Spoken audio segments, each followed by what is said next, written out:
Hello viewer, welcome to today's lesson. In our today's lesson, we are looking on auditing and assurance. The topic is audit evidence. Having cleared the previous topics, today we look on the stage called audit evidence. I still believe you remember the topics that we have covered relates to a particular stage in auditing. By stage, I mean whenever you are doing auditing, there are four main stages. Stage number one in auditing is referred to as what? I hope you can remember. We call it planning. Stage one. Stage two is called what? It's called gathering evidence. This is the stage that you're supposed to be looking at because that is where we are for today. Then we'll be looking on another stage called overall review, but this one will come later. Overall review is another stage. And we have stage number 4. Hope you remember, the last stage in auditing is called what? Reporting. So the stage that we are working today is this one. And we're introducing a small topic called audit evidence. This topic here will also cover other areas of audit evidence because it's a stage on its own. In this stage, there is the theory part of the evidence, the theoretical part of the evidence, and then there is what we refer to as the sampling, the techniques of gathering evidence. We also have using the work of an expert or collecting evidence by using an expert. So I'll also bring it here, experts, knowledge. And we can also talk about collecting evidence on specific areas. The specific areas that we are going to be looking at will be, for example, collecting evidence on incomes, collecting evidence on expenses, collecting evidence on assets and liabilities. Assets and liabilities. What you ordinarily refer to as what? This one is ordinarily referred to as practical audit. This last part here. For me, the lesson for today will be covering the theory part of the audit evidence. So I welcome you and prepare. If you have a book, put it so that we can collect some few notes concerning it, or put it aside, and we can collect some few things relating to this. So this topic, what you need to know before you do any exam in auditing and assurance is one, the definition of the term audit evidence. So we are going to do the definition of audit evidence. Once we clear the definition, we can introduce something else called the assertions. Assertions. This is the area to watch. Having covered assertions, we can look on techniques that are used in gathering audit evidence. And once we do the techniques, we can also introduce something referred to as types of audit evidence.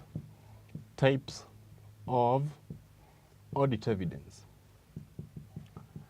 After I clear types of audit evidence, I will look on qualities of a good evidence, qualities of a good evidence, and lastly, I'll be looking on the limitations that you can encounter whenever you are collecting audit evidence. We call that limitations in gathering audit evidence. In audit evidence gathering.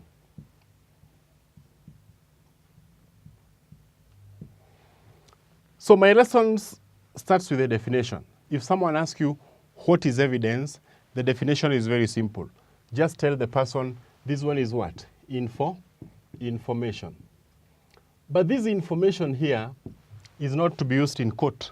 Neither is it going to be used perhaps in a particular area we have disputes. The information is used by an auditor. Remember, we are doing audit evidence, and so the information should be from the auditor himself. So we say information used by an auditor.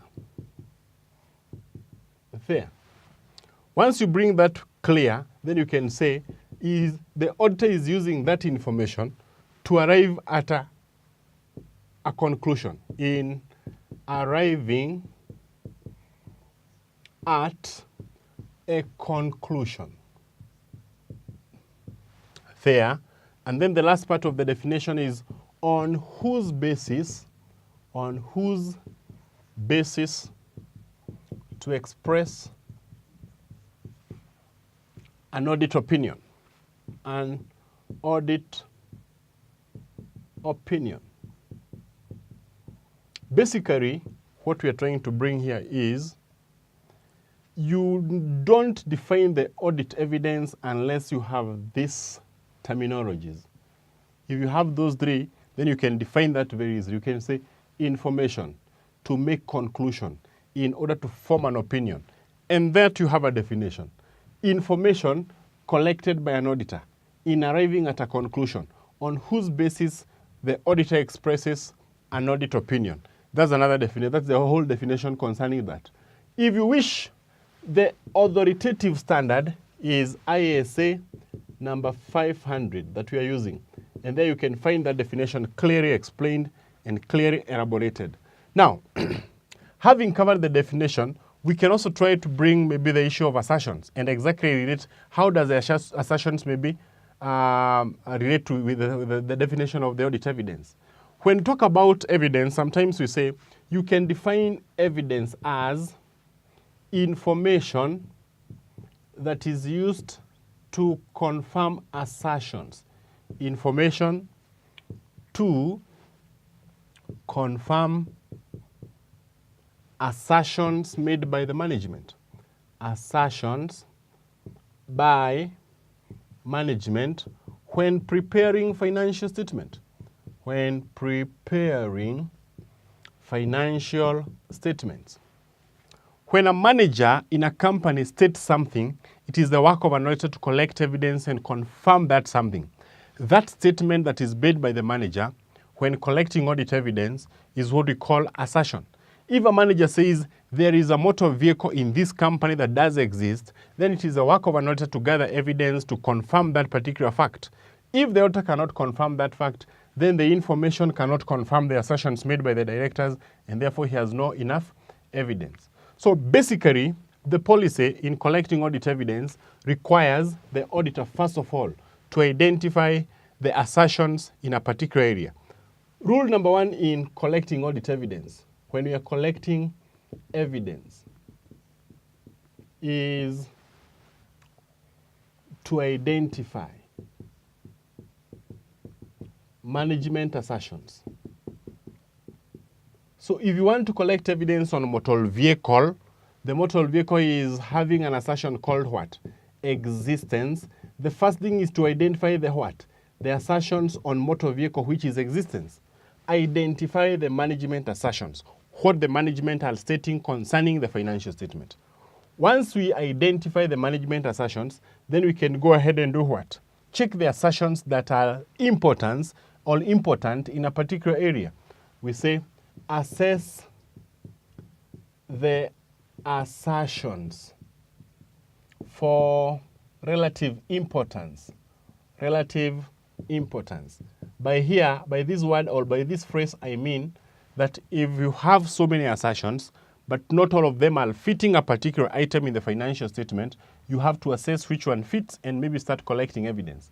Once you identify the management assertions and you assess those assertions, the next thing is now to, number 3, to collect evidence, to collect information. That is what we are calling evidence. And what? And explanations. And explanations. That is evidence. Once you collect the evidence, the rule number 4 here is to tell us whether that evidence is quality or maybe also high quality.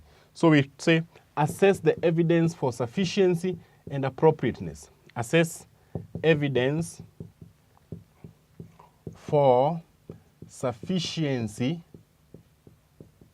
and appropriateness. Once we clear collecting evidence and we find that it is sufficient, then we can go ahead and form what? A conclusion.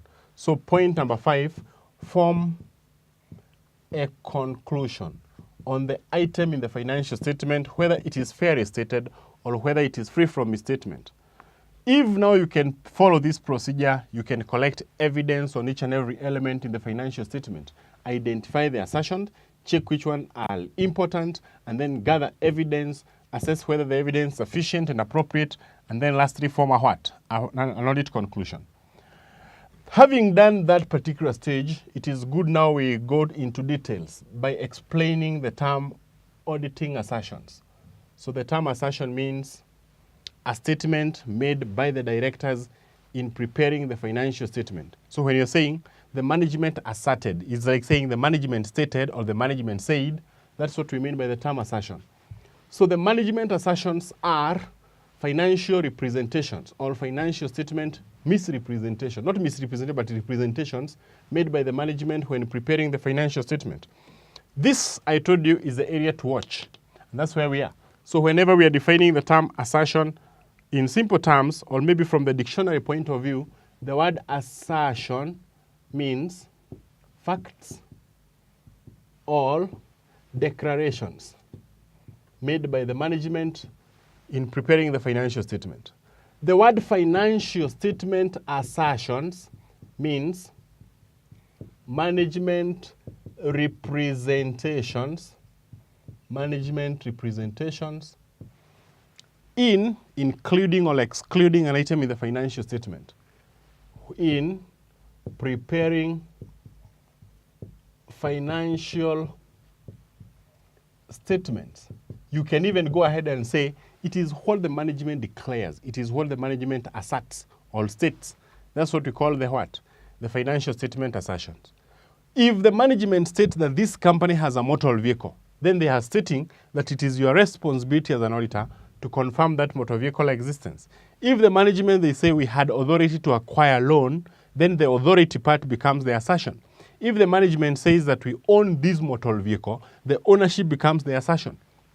So basically, the financial statement assertions are classified into three categories. We have assertions about classes of transactions, assertions about classes of transactions in the financial statement.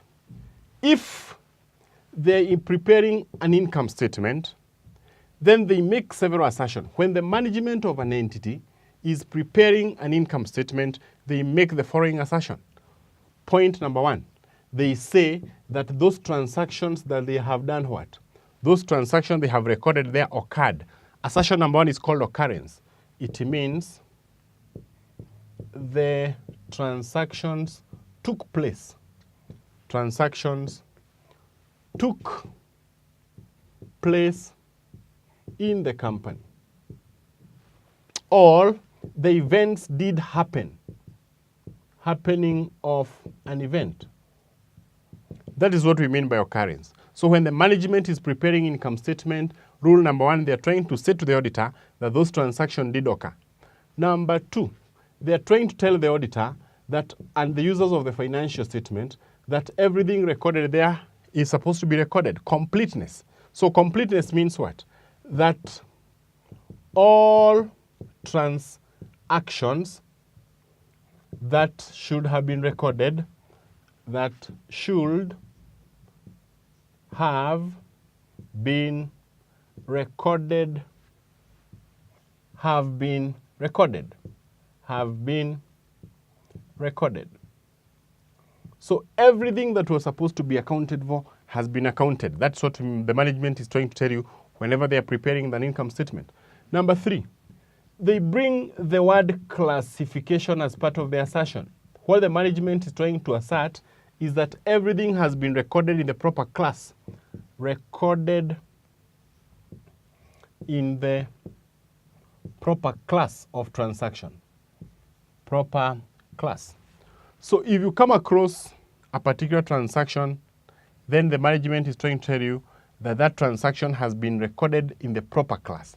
Classification. By now, you know how many assertions? One, occurrence, completeness, and classification. We can also introduce other assertion, one of number 4, which is going to be cutoff. Cutoff means what? It means a transaction has been recorded in the proper accounting period. Transaction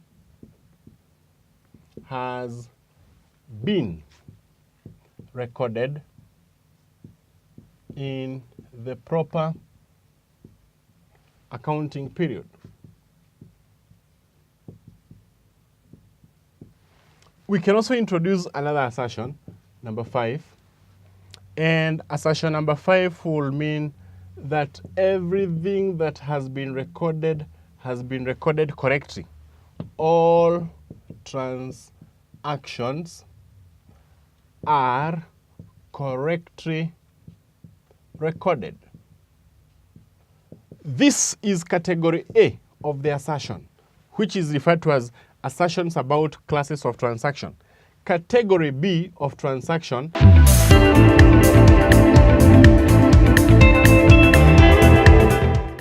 Thank you for watching this video. Don't forget to get yourself a copy of our professionally prepared study text and revision partners. Visit our shop along Tom Boyer Street, Pioneer House, 3rd floor, opposite Fire Station.